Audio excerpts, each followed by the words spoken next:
Good morning, everyone. Welcome to the General Government Committee meeting. The day is Wednesday, May 8th. It's 8 a.m. And we will call to order and get things started. As always, our first item on the agenda is just roll call.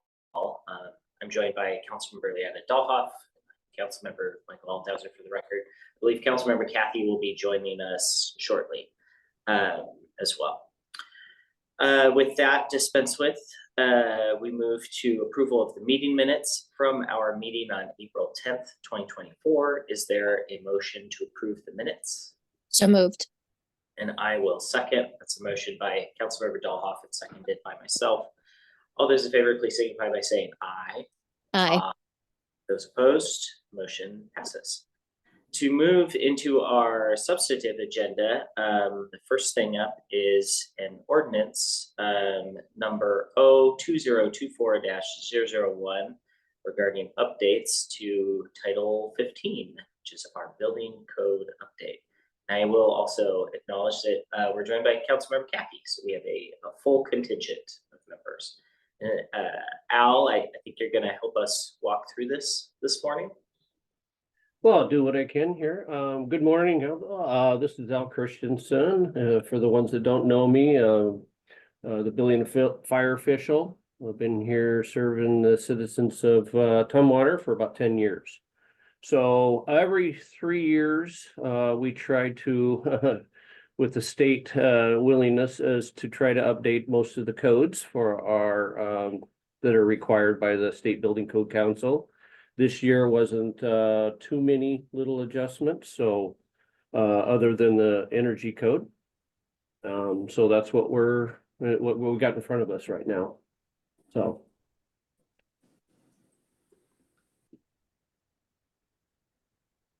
Okay. Would you be able to describe at a high level some of the small changes or amendments that are contained in this, just for the public who doesn't have it in front of them? Okay.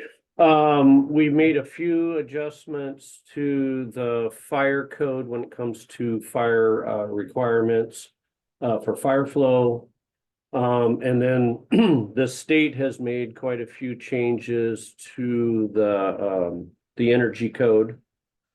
So we've adopted it that way. And same thing with EV and solar panels. The last code cycle I brought in Appendix T, Appendix Q for tiny homes. And so basically they have just critiqued those a little bit this last cycle. So other than that, we adopt the code just as it comes from State Building Code Council. Great. Pretty technical and straightforward, but are there any questions from council members? No, seeing none. All right, well, we can move through this one pretty quickly then. The recommended action is that we adopt the ordinance, which has updates to the Title 15 building code.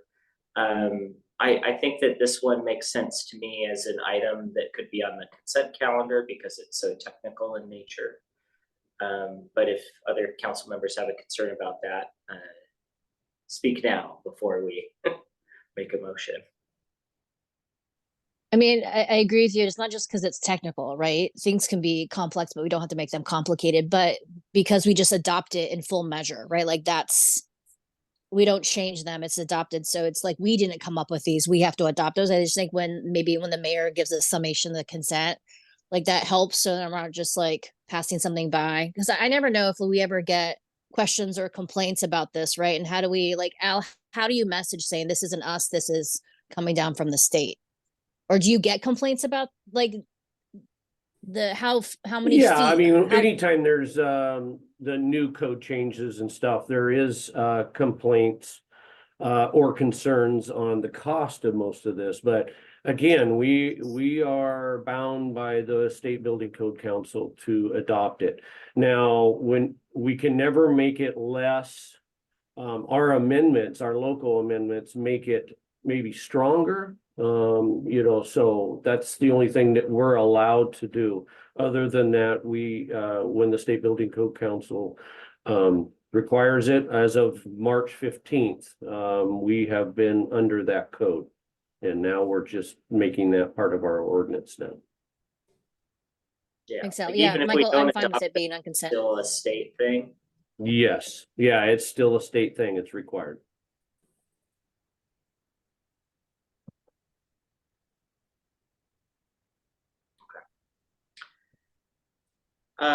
Well, if there aren't any other questions, I would entertain a motion to recommend ordinance number 2024-001, updates to Title 15 building codes to the full council for adoption May 21st, 2024 council meeting on the consent agenda.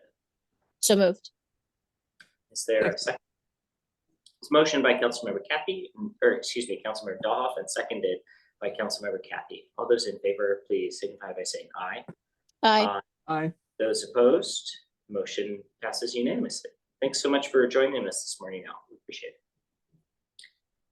That brings us to our next agenda item, an MOU between us, City of Lacey, Olympia, and Yelm for a housing displacement and racially disparate impact analysis for the housing element of the comp plan periodic update.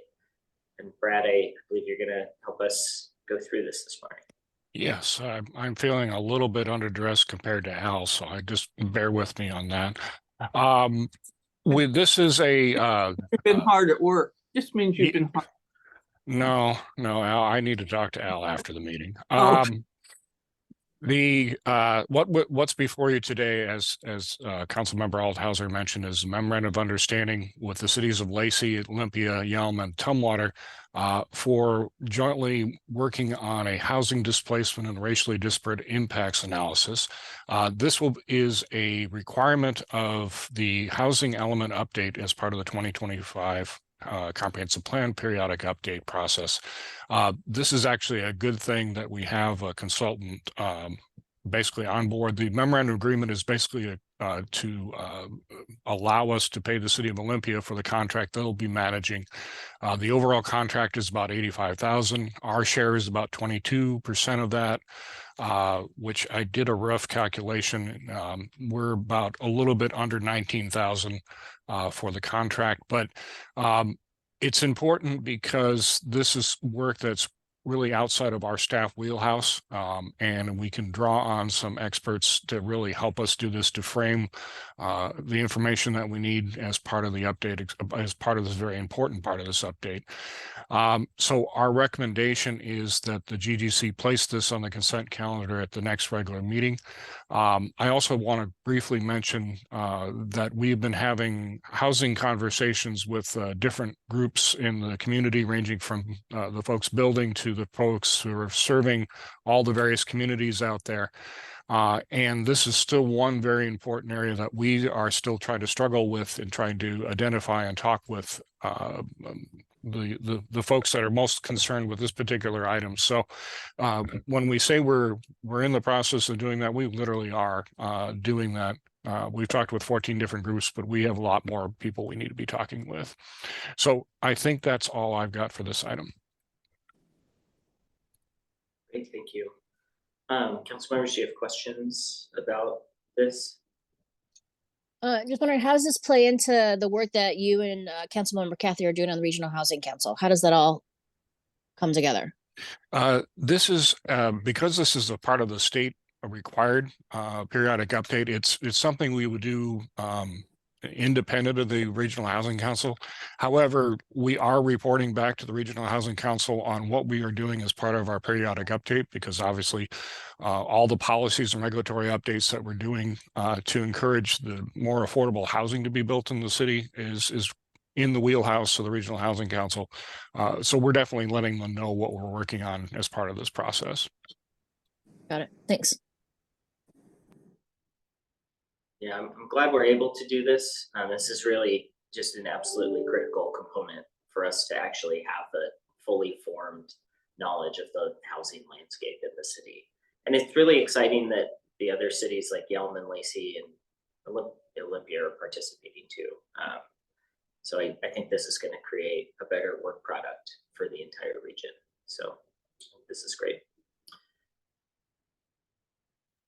I'd just like to ask, Brad, do you think this is, I'll use Michael's word, a better work product? Because I think I saw for the first time that we were working on having affordable housing at all levels. Mhm. I saw that in there. I think I've seen it before, but kind of jumped out at me this time when I read it. And is that, does that change the conversation? It's just an additional part of the conversation. So the racially disparate impacts analysis is actually separate from the income analysis. They're obviously two different, they're related when you really start to get into the details, but in terms of requirements from the state level, they're two separate paths as part of that. The final product, however, whatever we come out with the policies and the housing element and the code changes, obviously will be informed by both of those things. So I anticipate there'll be some overlap between those things, but they are also separate. That means talking to a more diverse group. That's very, very true. Yes. Good. Okay. Well, if there aren't any other questions, I would entertain a motion to place the MOU on the May 21st, 2024 City Council consent agenda with a recommendation to approve and authorize the mayor to sign. So move. Is there a second? Second. Motion by Councilmember Kathy, seconded by Councilmember Dahlhoff. All those in favor, please signify by saying aye. Aye. Those opposed, the motion passes unanimously. Thank you. Next item on our agenda, we have a few data sharing agreements to go through. Our first one is an ILA with the State Auditor's Office. Troy, I think you're going to help us walk through that. I sure am. Thank you. And good morning, everybody. Good morning. I agree with Brad's comments. Al doesn't very often outdress me, but for the record, I was wearing a tie last night at the council meeting.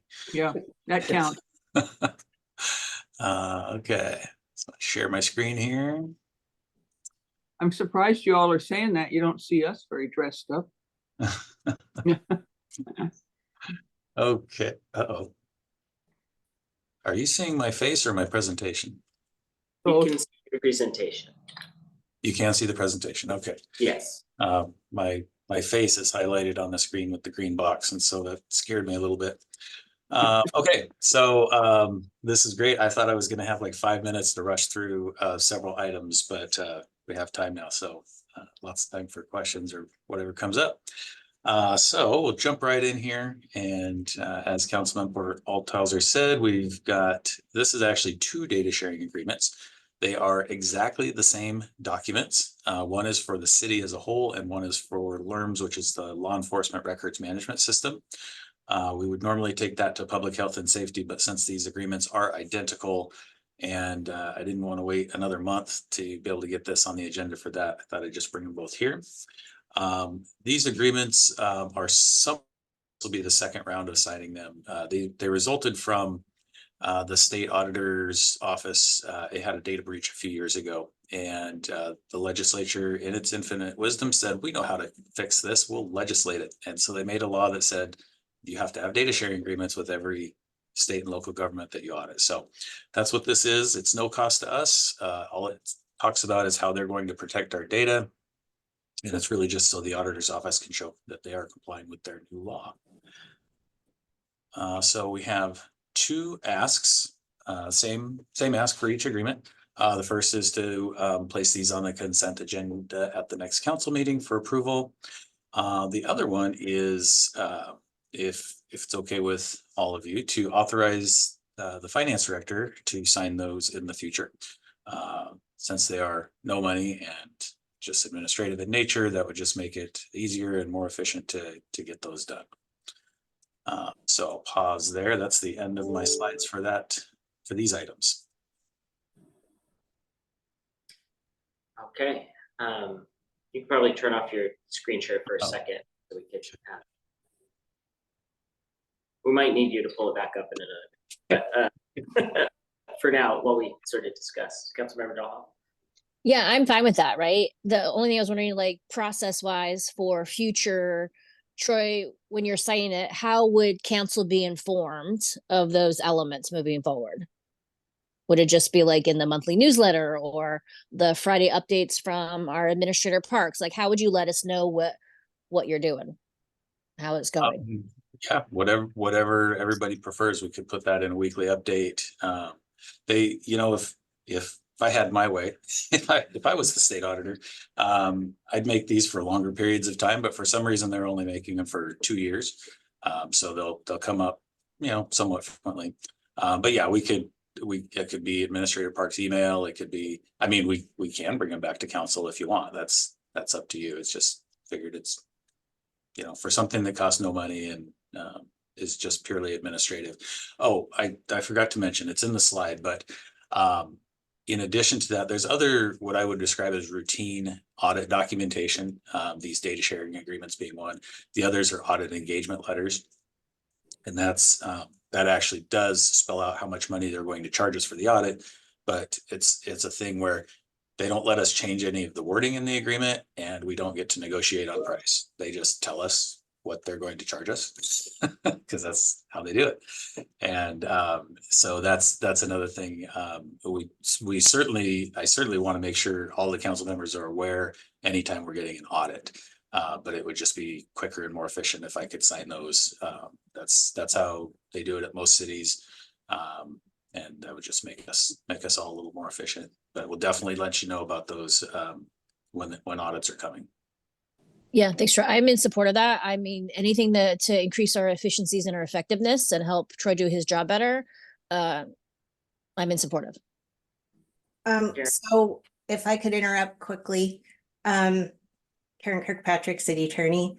We will be bringing forward a proposed code amendment for the delegation of authority later this year. That's our goal. And things like the audit letter will be one of the topics that we'll be discussing, and the authority for the finance director to do some of these more routine, enter into some of these more routine contracts. I think for the purposes of this item, that it does make sense, and is within the authority to authorize future data share agreements, but I would leave those other items to a future conversation on the code update, would be my recommendation. And I'm happy to try and answer questions if you have them.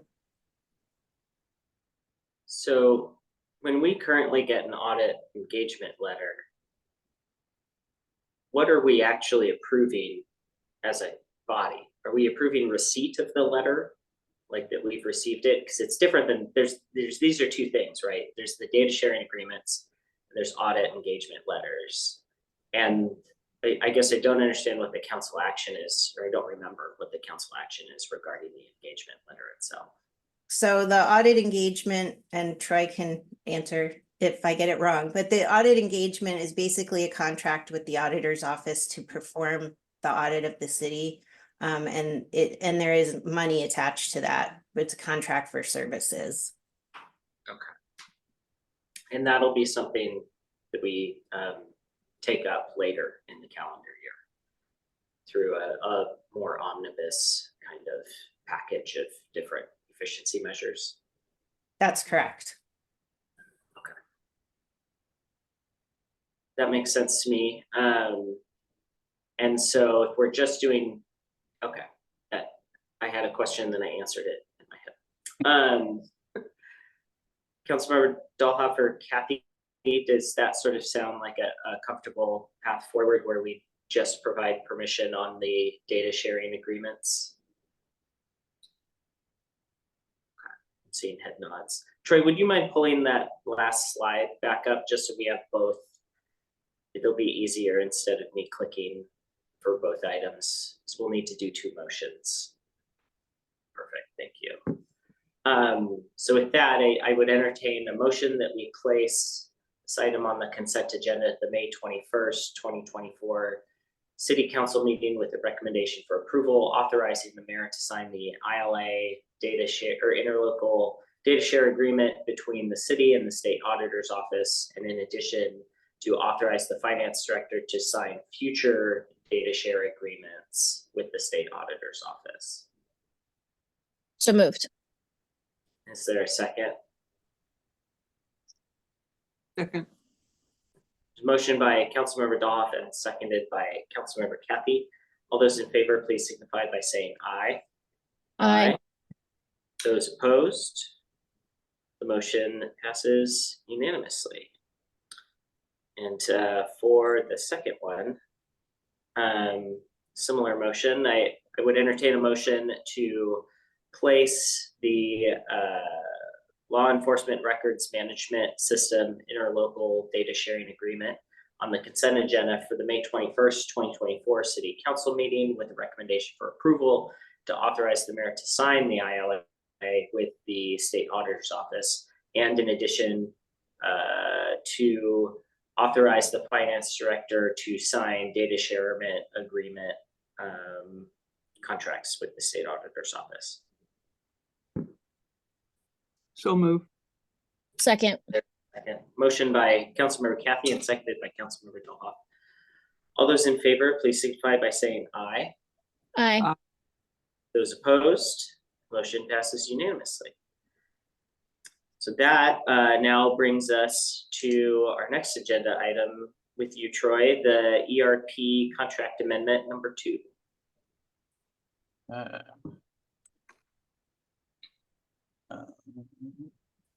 Give me 1 second here. The slides do not want to advance, so let me stop sharing for a second. Share again. No problem. Okay, can you see the presentation? We can, it's not in presentation mode yet, but we can see it in Okay. PowerPoint. There we go. There we go. Okay. Okay, so the ERP. So you'll recall the ERP has been going on for a while and will continue to go on for a while. So we started implementing the new system in January 2022. We went live with the first module in April of 2023. And that module was implemented on time and under budget. However, we also found that we were burning out staff and contributing to higher turnover with that. And so anyway, with the implementation, we moved to phase 2, which is payroll and HR.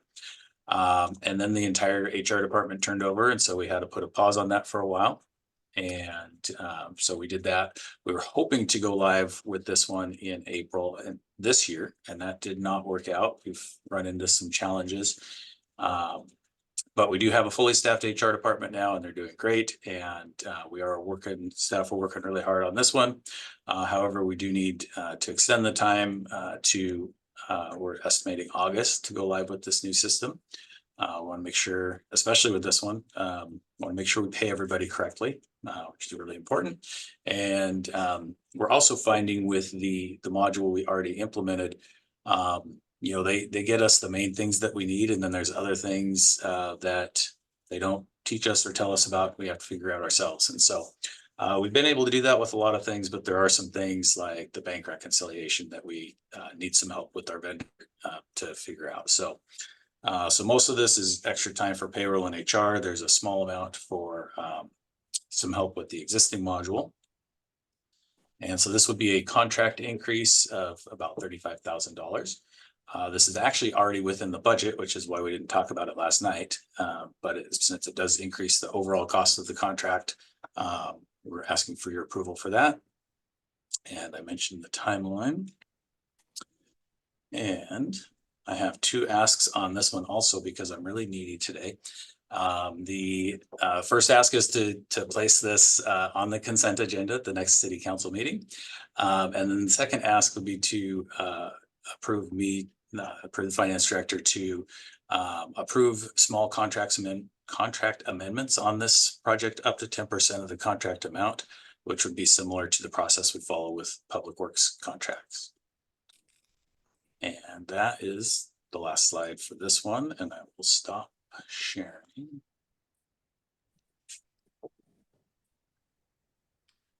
Councilmember Kathy, do you have a question? See. I didn't, I just forgot to turn this off. Councilmember Dollhoff, do you have any questions? Just Troy, where are you at? So you want it to be increased to 10%. What is it right now? The total contract before this amendment, I think, is $891,000. Okay. So when it says, in addition to authorize you to do change your up to 10%, that's just specifically for this topic.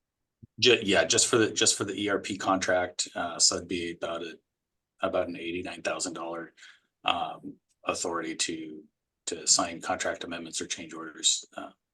So, Do you foresee more happening between now and August?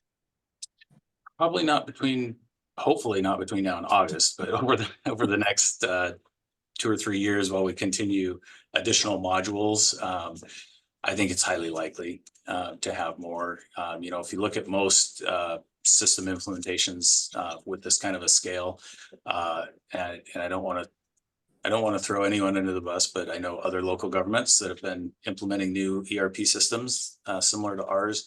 Most are years behind schedule and millions of dollars over budget. And so the fact that we're this far into it and this is the first increase in the contract amount, I think is pretty awesome. So we're doing very well. Thanks, Troy. Yeah, Michael, I'm in support of this. I don't want council to be the one to hold up, getting this to the finish line and continuous improvement. So I'm in support of this. And Troy, 10% is what we allow for public works projects Yes. for contract amendments. Yeah.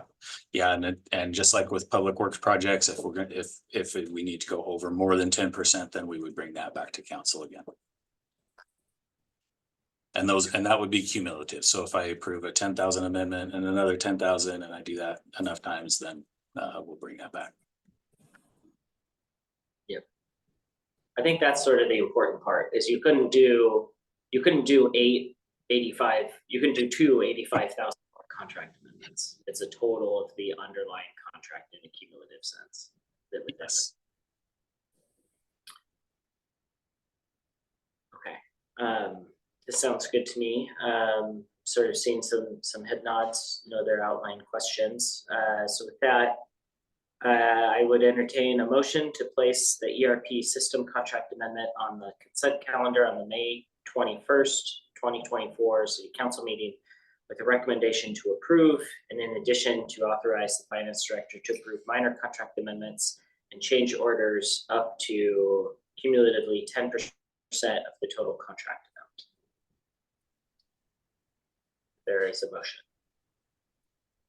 I can do this one. I'll move this one. Is there a second? I'll second. Okay, motion by myself and seconded by Councilmember Dollhoff. All those in favor, please signify by saying aye. Aye. Those opposed, motion passes unanimously. Thank you. We're now at our last item on the agenda, ordinance number 2024-003, establishing a new public safety new fund for the incoming public safety sales. Okay. Yes, as you mentioned, this is permission to create a new fund and specifically for the public safety sales tax. For anyone and members of the public that may not know, this was the ballot measure that Thurston County ran last fall. It was approved by voters last November, called Proposition 1, and provides a 0.2% increase in the sales tax countywide. The cities that have police forces get to share in that tax revenue, and this money is restricted for public safety purposes, and it is a permanent increase. There's no expiration date on this. So we weren't expecting to see any money until June because of the lag in reporting and submitting money to the state and everything like that. But we actually got $1.85 this month so far. So things are looking up, and we expect to start seeing more in June and beyond that. This new fund just makes things more transparent and easier to audit, and easier for us to demonstrate that we're spending this money only for the allowable purposes that it's meant for. So the recommended action here is to put this on the May 21st, 2024 City Council meeting on the consent agenda. So Troy, this is just creating essentially an account so the money can sit in that specific account as opposed to the general fund, so we can have a more transparent eye as to what comes in and what goes out to make sure it's used for appropriate purposes. This does not mean that there are any decisions being made about how the money is spent. It's purely an accounting measure. Is that correct? That is correct, yes. We might have to speak to how they spent the $1.85. Well, since we don't have the new fund yet, it's just sitting in the general Oh, fund. okay. But once All this fund is established, we will surely transfer that much, What we- $1.85. What we need is to- transparency for that $1.85. Yeah, That's right. I got a good, I'm glad you're getting a good chuckle, because I got a good chuckle out of that when I found I'm like, $1.85. I'm like, wow, okay. okay, all these high level things we skip. Right. That's a third of a gallon of gasoline for a cruiser, right? Like No, somebody just has to get a about cup 3 of miles. coffee, go to Starbucks. That's about it. Yeah, you could get half a scone. Okay, are there any, it's pretty straightforward for just an accounting measure, any questions or anything? All right, with that, I'd entertain a motion to place this item on the consent calendar at the May 21st, 2024 City Council meeting with a recommendation to adopt approval of ordinance number 2024-003, establishing a new fund for the new public safety sales fund. So moved. So move. A second. Motion by Councilmember You Donhoff, wanted that $1.85. You wanted to be the beat first. to the punch Okay. by a mere moment. Seconded by Councilmember Cappy. All those in favor, please signify by saying aye. Aye. Those opposed, motion passes unanimously. Great, thanks everyone. That brings us to the end of our agenda at record time. I appreciate everyone's attention and diligence this morning, getting through a lot of items. It's good work. We'll see you all at our next meeting. Thank you.